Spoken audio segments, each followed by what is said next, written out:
Hey everyone, Blake, back at my desk in the Gators Man Cave, and I want to talk about that big game on Saturday, the number 1 Georgia Bulldogs versus the number 4 Alabama Crimson Tide.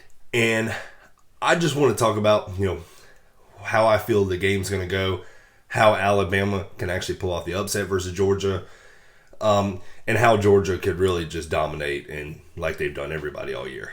So I want to go into Georgia because it's pretty much simple. They're a dominating team. They dominate on defense. Their defense collectively is just great. You can't run on them. Hard to throw on them. And I will talk about that in a second.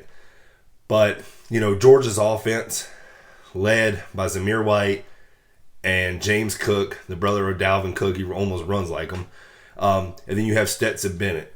Now, all three of them actually are good runners because Stetson Bennett, he doesn't look like it, but man, he's a great runner. And I've seen that on tape, especially the Tennessee game. He only had like 40 yards rushing or something like that. But it was just like when they needed it, he could run.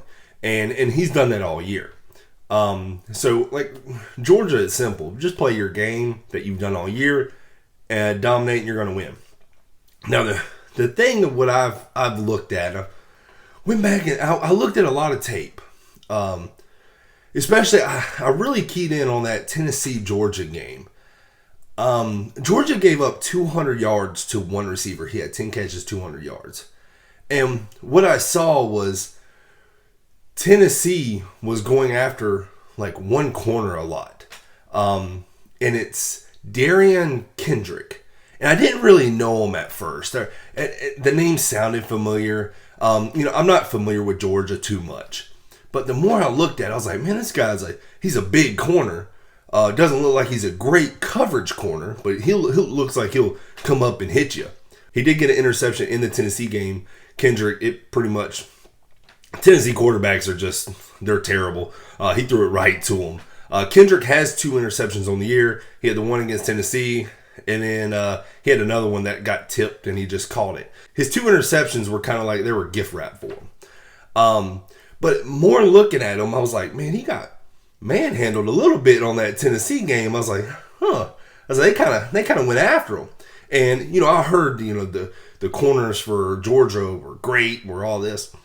And I was like, man, this Derion Kendrick looks familiar. And then I found him. So if you watched the All-State Sugar Bowl last year, you saw Ohio State throw all over Clemson. They just took advantage of them. And who was one of their corners that was getting burnt all over the place? Was number 1 at the time, Derion Kendrick. He was getting burnt all over the place. I was like, that's how I know where he's at. I was like, yeah, he gave up so much to Ohio State. He was getting burnt all over the place. He didn't look like a great coverage corner then, and he kind of doesn't look like it now. Remember, Clemson had a really good defense then, so maybe he was hidden a little bit as a coverage corner. Like now, Georgia has a really good defense collectively. He still doesn't look like a great coverage corner to me. I could be wrong. Georgia Bulldog fans, let me know. And I was watching a little bit of footage of him this year. And, I went back in his previous years. And, last year they said, why didn't he go to the NFL draft? He could have went out. He's a senior this year. He could have left as a junior. Well, it kind of makes sense to me. He's a corner that struggles covering. And if you struggle covering as a corner, well, you're going to want to come back and prove yourself. And to me, not much has changed. Now, I will say this. He'll come up and hit you. So if you look, the Tennessee game, and I'm going to keep going back to that because I really harped on that. I watched a lot of Georgia's games, and I saw Tennessee have success, and their quarterbacks are terrible. And what did they do? It was fast-paced. The ball came out quick out of the quarterback's hands. That's when they had success. They were just drilling them with slants. They were going hurry up. I liked where they would do a bunch formation and then they would get their speedsters out and open. Well, what does Alabama have? A lot of speedsters. Now, the good news for Alabama, one of their speedsters will be able to play the entire game. Jamison Williams, he did have that targeting penalty against Auburn, but it was in the first half, so he'll be able to play the entire game. The biggest thing to me is Brian Robinson. If he can't play on Saturday, Alabama's in trouble. That's just my thing. Brian Robinson's a heck of a running back. Now I know they got Trey Sanders, I believe his name is.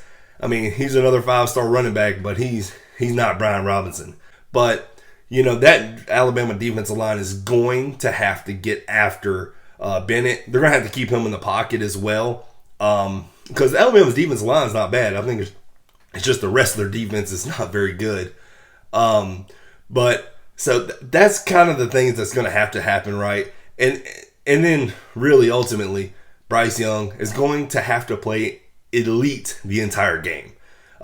You can't play like you did against Auburn the last 5 minutes in the overtime, or really the last minute in overtime, and expect to beat Georgia. You're going to get demolished.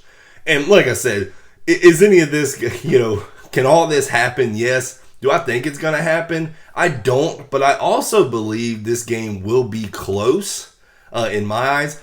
I believe Georgia will still pull it off. They're going to get rid of the demons. They've lost 6 straight to Alabama, 2 of them in the SEC championship game. Kirby Smart has Georgia playing great.